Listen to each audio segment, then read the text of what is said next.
Slovenijo je zajelo močno sneženje. Tudi na širšem Bistriškem sneg povzroča težave v prometu. Komunala Slovenska Bistrica je z vsemi razpoložljivimi vozili za pluženje lokalnih cest že od zgodnjih jutranjih ur na terenu.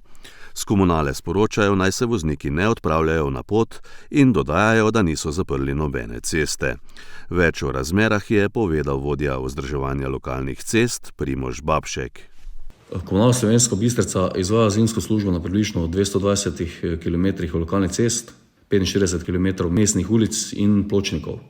Danes se je začelo v približno 5 uri snežiti. Ob 5 uri je bila sprožena prva akcija zimske službe.